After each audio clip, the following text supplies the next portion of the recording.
Монголын зөвийчдийн нийгэмлэг үзүүлж байна.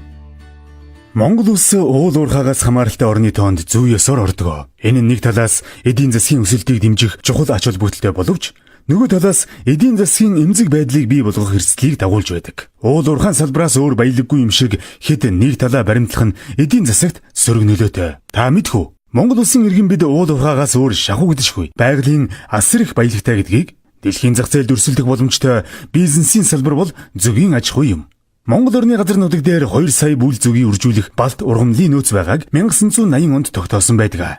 Үүнээс олох 1.8 тэрбум долларыг бид жил бүр газрын хөрсөнд шингээсээр байна. Монголын зөвийчдийн нийгэмлэг, зөвгийн аж ахуйн хөгжил цэцгэлтийн төлөөх үйл ажиллагаагаа та бүхэнд танилцуулж байна. Манай орны байгаль цагуурын өвөрмөс нөхцөлтэй хангай говь тарихээр хосолсон уудан дэлгэр нутагт 4-р сарын 15-наас 9-р сар хүртэл хугацаанд цэцгэлдэг балт тоос ургамлын нөөцөнд түвшиглэн 5-аас 7 сая зөвгийн бүл үржүүлэх боломжтой юм. Эрдэмтдийн судалгаанаас үзэхэд зөвхөн Хэмтийн нурууны баруун хэсэгт 230 гаруй зөвгийн балт тоос ургамал ургаж байгаа нь 2 сая зөвгийн бүл үржүүлж жилд 60 мянган тонн бал авах бололцоотой байна.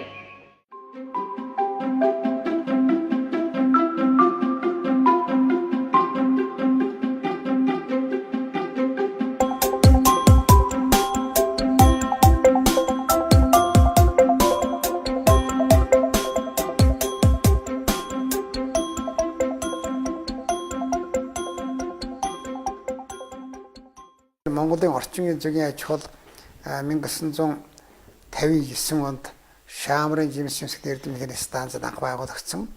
За энэ одоо станцын захирал төрийн шагналт Гавьяат багш шинжлэх ухааны академийн сургуулийн шагдруугаа одоо санаачлаад за тэнд ажиллаж байсан ажилтан Батын Жамц, Гомблийн Жалцав, Мэтийн одоо ийм Ахмад зөвгийчд бол хамт ирж одоо зохион байгуулж ажил Монгол зөвгийн аж ахуй өссөн төвхтэй юм аа. Би 1975 онд зөвлөлт бат тусын Ленинград хотод энэ Монгол орны Хэмтийн нурууны Балтрумлын одоо тухай сэдвээр дэдэгдэнтний зэрэг хамгаалаад ингэж ирээд энэ цаашдаа зөвгийн аж ахуй хөгжүүлэхийн тулд юу хийх вэ гэдэг одоо олон бодол төрж байсан л да. Ингээд 1977 оны ихээр Монголын хосгоцооч төвлөнтэй хорон захидлагдсан. За энэ дэлхийн жишгээр авах юм бол ийм одоо зөвгийн холбоо байдгийн байна. Энийг ажиллах шаардлагатай байна гэсэн. За эвлийн төрөө маш хурдан хугацаанд одоо групп зохион байгуулж бидэнтэй уулзаад Монголын зөвгийн нийгмийг байгуулах ажлыг бол Улаанбаатар хотод 1977 оны 2 сарын 3-нд эхэлж байгуулсан. Ийм төвхтэй юм. Сүүлийн үед Монголын зөвгийн нийгэмлэг нэлээд их санаачтай ажиллаж байгаагаа зориуд тэмдэглэх хэрэгтэй. Өөрөөр хэлбэл одоо менежменттэй сайтай байгаа гэдэг л зориуд тэмдэглэх зүйтэй юм. За тэгээд бид бол хамтдаа одоо амжилтанд хүрч зөвгийн аж ахуй хөгжүүлэхийн төлөө их одоо чармаа ажиллах хэрэгтэй. Ийм учраас би тэр одоо алга цэцгийн Монгол орно амт тулны их нутаг болгоё гэсэн ийм одоо үрийг дэвшүүлж ажиллаж байна.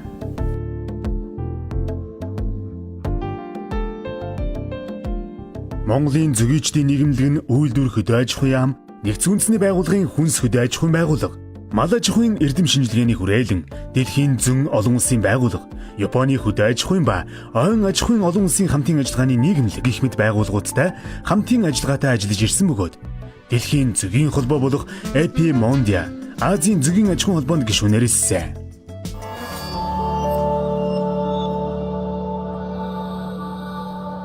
Одоо манай Монголын зөвгөчний нийгэмлэг бол 2 төсөл дээр технологи дамжуулах төсөл дээр ажиллаж байна. Яг энэ олон улсын төсөл хөтөлбөрийн хүрээнд бидний хийж байгаа хамгийн ихний ажил халбагт зөвгийн балын аян байна.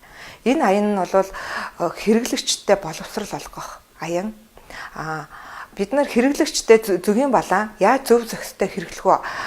Боловсрол олгосноороо хэрэглэж гарал үүссэн тодорхой лабораториор шинжлэгдсэн ийм цэвэр боловсрсан ийм зөвгийн балыг хүргэх зорилго тавьж байгаа. Үүнээс гадна бол гадаадын зах зээл зөвгийн балыг гаргах болно 3 асуудал шийдэх ёстой. Монгол зөвгийн балыг олон улсын стандартад нийцүүлэн дотооддоо болон гадаад зах зээлд гаргахын тулд 3 шаардлага хангасан байх ёстой. Нэгдүгээрт гүйцэд боловсрсон зөгийн балны найрлага чийг 21%, хуурай бодис 80% харьцааг хангасан зөгийн бал хураан авна. Хоёрдугаарт лабораторийн иж бүрэн шинжилгээнд хамрагдан зөгийн балан дахь химийн бодисын хэмжээг тодорхойлсон байна. Гуравдугаарт гарал үүслийн тодорхойлох бөгөөд хэн, хаана, хизээ, яаж энэхүү зөгийн балыг хураан авсан гэдэг нь тодорхой бичиг баримтаар баталгаажуулсан байна. Иймэрхүү зөгийн балны баталгаажуулалтын тогтолцоог бий болгохын тулд Монголын зөгийчдийн нийгэмлэг төрийн бус байгууллага, Гацуурт компани, Улсын мал эмнэлэг ариун цэврийн төв лаборатори хамтран ажиллаж ард иргэдээ баталгаатай, чанартай зөгийн балаар ханган ажиллах нөхцөлийг бий болгох юм а.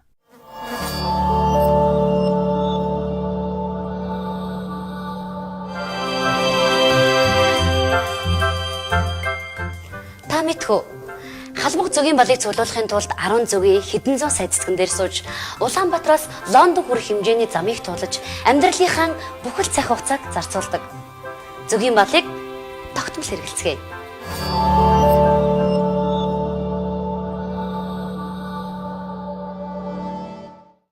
Монголын зөгийчдийн нийгэмлэг нь дараах чиглэлүүдээр үйл ажиллагаагаа явуулж хэрэглэгчдэд баталгаажсан зөгийн бал хүрэхийн төлөө ажиллаж байна. Үүнд зөгийчин бэлтгэх сургалт, зөгийн арчилгаа маллага, технологи, зөгийн эрүүл мэнд, бүтээгдэхүүн баталгаажуулалт, зөгийн бэлчээр тоос хүртээлт, зөгийн бүтээгдэхүүн инновац, зөгийчин бэлтгэх сургалт. Монголын зөгийчдийн нийгэмлэг нь зөгийг судлаач, зөгийчдийн дунд мэргэжлийн зөвлөгөө өгөх хурц семинарыг удаагаар амжилттай зохион байгуулсаар ирсэн юм. Энэ жилийн хувьд Монголын зөгийчдийн нийгэмлэг нь зөгийн судлаач Эрдэмтэн доктор зөвлөхүүдийн хамтар нийт 30 гаруй хүний бүрэлдэхүүнтэйгээр Булган аймгийн Сэлэнг, Хангал сумдуудад сургалт судалгаагаа амжилттай зохион байгууллаа. За өнөөдөр бид нар зөгийн нийгэмлэгтэй хамтраад зөгийн сургагч багш нарын сургалтыг хийхээр Булган аймгийн Сэлэнг суманд ирчээд байна. Тус сургалтаар зөгийн бэлчээр, зөгийн аж ахуй, арчилгаа, маллага, зөгийн баталгаажуулалтын системийн тогтолцоо зэрэг сэдвээр сургалтаа зохион байгуулж, Монголын зөгийн аж ахуйн хүрээнд чухал ач холбогдолтой семинар болсон юм.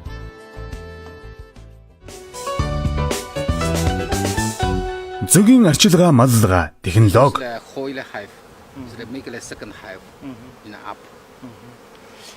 зөгийн бүл хүчтэй болоод ирэхээр зэрэг хоёр дахь зөгийн хайрцагийг хэрэглэх шаардлага гардаг. Энэ бол их зөгийн тусгаарлагч. Энийг хийх зорилго нь бол дээдлийнхаа давхаргын үүрлөг их зөгийг оруулахгүй байх үүрэгтэй. Уурах тэжээлийг өгөхөд бол их зөгийн өндөглөлт бол маш их нэмэгддэг. Зөгийн бүлд байгаа зөгиний тоо бол маш гэрчимжиж, хүч бол олон дахин ихсч маш хурдан хугацаанд нэмэгдэж бал авахд бэлэн болж байгаа.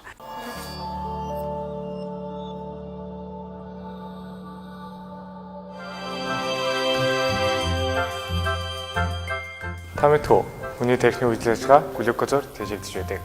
Бид зөгийн балыг тогтмол хэрэглэснээрээ энэ хэрэгцээг хангаж чадах юм. Учир нь зөгийн балны 80%-ийг глюкоз агуулж байдаг юм. Тархийг тэжээгч цорын ганц ус зөгийн балыг тогтмол хэрэглэцгээе.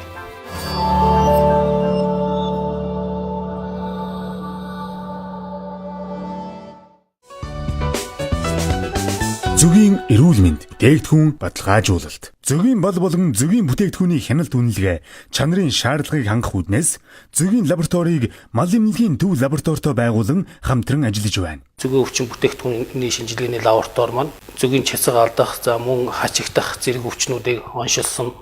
Цаашид хэрэгжүүлэх арга хэмжээг бид төлөвлөөд зөгийн нийгэмлэг болон бусад холбогдох байгууллагатай хамтран ажиллаж байна. Хамгийн гол нь хэрэглэгчдэд зөгийн цэвэр балыг лабораторийн шинжилгээгээр баталгаажуулсны дагуу хэрэглэгчдийг цэвэр найдвартай бүтээгдэхүүнээр хангах зорилготой ажиллаж байна. Зөгийн бэлчээр тоос хүртээлт.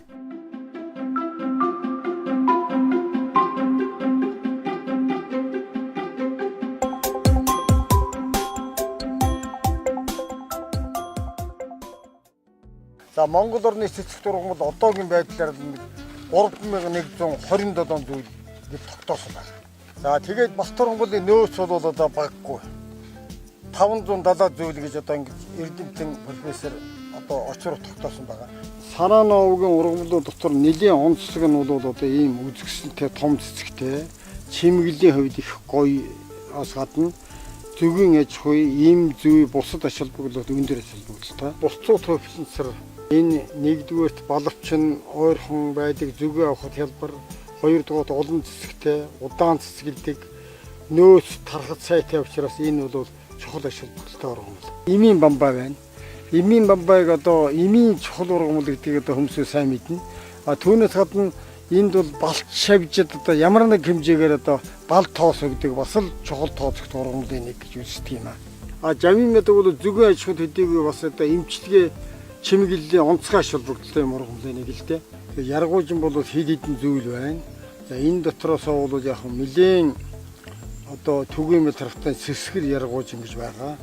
За ер нь бол энэ хостон цэцгэн овгийн одоо холцсон цэцэг энэ хэд хэдэн зүйл бусад нэлээд цөөнгүй одоо тооны балт ургамлууд байгаа. Энэ бол зүгэн аж ахуйд одоо аш холбогдолтой ургамлууд тооцогддог юм аа.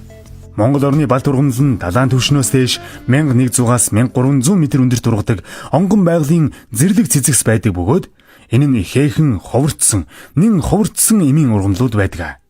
Ийм дахин давтагдчихгүй экосистемээс хураан авсан зөгийн бал нь хамгийн үнд чанартай бөгөөд энэхүү нандин зөгийн балны тэжээлийн болон биологийн идэвхт бодисыг Монголын эрдэмтэд тодорхойлоод хэрэглэгчдэд хүргвэл Монгол зөгийн бал дэлхийд гарахад үнцэнтэй ховор бүтээгдэхүүн болох юм аа. Гадаад орнуудад зөгийн бол болон хэрэглээ хэр байгаа юм тэрний үнд цэнийн талаар ингээд судалгаа хийгээд харахаар зэрэг зарим нэг бал одоо зарим нэг цэцгийн ургамлын бал нь их үнэтэй байдгаа гэсэн ийм судалгаан дээр ирчээд байгаа. Тэгэхээр зэрэг бидний зөгийн бол хизээ үнэтэй болж чадах вэ гэдэг энэ дэр бид бас одоо санал солилцоод одоогийн байдлаар ийм дүгнэлтэнд хүрч байна. Энэ юу гэхээр зэрэг хэрвээ бид нар энэ зөгийн болондох ургамлынхаа биологийн идэвхт бодисыг тодорхойлж чадах болвол энэ тохиолдолд одоо бидний зөгийн бол одоо яг үнэтэй цэнтэй гэсэн энэ нэрээ хадгалж үлдэж чадах юм. Зөгийн бүтээгдэхүүн инновац. Гадны улс орнууд хүн амаа зөгийн балаар бүрэн хангаж чаддаггүй тул импортоор багагүй тооныг худалдан авдаг.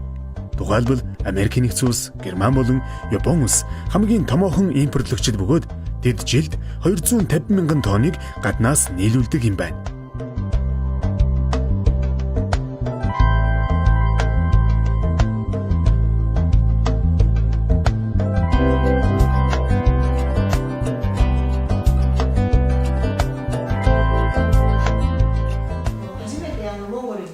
Анх Монголд ирээд Монголын хэрэглэгчд бол нөгөө Японы хэрэглэгчдээс одоо зөгийн балыг хэрэглэж байгаа арга зам нь тийм олон биш юм байна гэдгийг бол мэдсэн. Японы хэрэглэгч нар болохоор зөгийн балыг маш олон янзаар хэрэглэдэг. Монголчууд, Япончууд энийг адилхан тал нь болохоор эрүүл мэндэд маш сайн гэдэг итгэл үнэмшлэр хэрэглэж байгаа нь бол адилхан. Хэрэглэж байгаа арга нь бол нэлээд ийм ялгаатай. Өөрөөр хэлбэл Японд их олон аргаар хэрэглэж байна. Монголд арай цөөхөн аргаар хэрэглэж байна гэсэн. Тэгэхээр Японы зөгийн бал хэрэглэгч нар бол зөгийн бал худалдаж авахдаа юуг анхаардаг вэ гэхээр хамгийн түрүүнд тухайн бүтээгдэхүүний одоо цэвэр цэмцгэр байдал. Дээрээс нь мөн хэрэглэхэд хялбар байх хэрэгтэй гэдэг талыг хардаг. Энэ болохоор одоо савлгааны том жижигийн хэмжээ. Дээрээс нь бол мэдээж хэрэг одоо ямар цэцгийн бал уу гэдэг. Тэрний өөрийнхөө хогон өөртөө тохируулж тэрийгээ сонгож идэх. Хаана үйлдвэрлэсэн нь маш чухал. Аль улсад үйлдвэрлэсэн бал уу, хаанаас гаралтай бал уу гэдэг бол тухайн зөгийн балыг сонгож байгаа хамгийн томтой үзүүлэлтийн нэг баха гэж ингэж бодож байна. Миний одоо Монголд үйл ажиллагаа явуулж хэрэгжүүлж байгаа төсөл маань яг орон нутагт тэр үйлдвэрлэгчний процесс дээр нь яавал технологи алдаагүй, яавал одоо зөв хяналтанд орж явах вэ гэдэг тэр процедурыг бид нар орон нутагт хэрэгжүүлэх гээд ажил санаачлаад явж байгаамаа. Дэлхийн зах зээл дээр хүнсний үйлдвэрлэлд илүү зориулагдсан шингэрүүлсэн зөгийн бал дэлхийн зах зээлийн ихэнх хувийг эзэлдэг. Албан бус мэдээгээр дэлхийд 500 аж ахуйн нэгжүүд зөгийн балны импорт болон экспортын үйл ажиллагаа явуулдаг байна.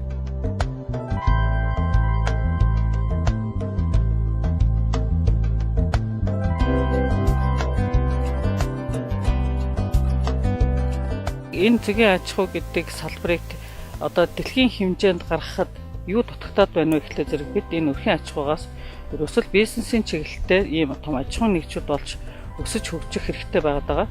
Тэгэхээр зэрэг бидний зүгээс тавьж байгаа бодлого бол юу гэхлээр зэрэг 1000-аас одоо 3000 бүлтэй ийм аж ахуйнуудыг бид боожуулж тэгээд эндээсээ гарсан бүтээгдэхүүнээ экспортлох нь хамаагүй чухал болчиход байгаа юм л да. Монголын зөгөөчдийн нийгэмлэг сүүлийн 2 жилийн хугацаанд нэгдсэн үндэсний байгууллагын хүнс хөдөө аж ахуйн байгууллагын санхүүжилтээр өмнөдийн хамтын ажиллагааны төсөл, нэгдсэн үндэсний байгууллагын хүнс хөдөө аж ахуйн байгууллагын органик хөдөө аж ахуйг дэмжих төсөл, JICA олон улсын байгууллагын санхүүжилтээр хэрэгжиж байгаа зөгийн аж ахуйг дэмжих үр ашгийг нэмэгдүүлэх төслүүдийг хамтран хэрэгжүүлж байна.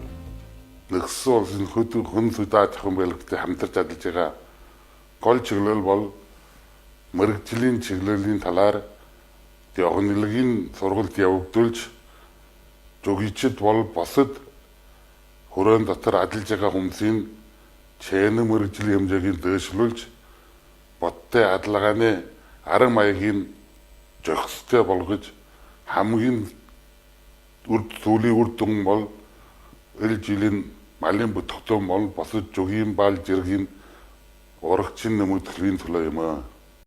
Монголын зөгөөчдийн нийгэмлэгээс өрнүүлж буй халбаг зөгийн бал аян нь хэрэглэгчдэд зөгийн балны зохистой хэрэглээний боловсрол олгох, зөгийн аж ахуйг сурталчлах зорилготойгоор ард иргэдээ баталгаатай, чанартай зөгийн балаар ханган ажиллах зорилгоор халбаг зөгийн бал аяныг санаачлан хэрэгжүүлж байна.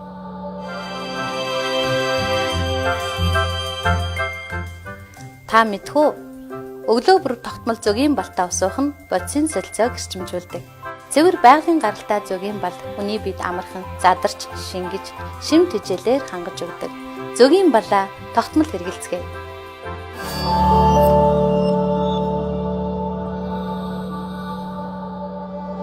Зөгийн балаа тогтмол хэрэгэлцгээе.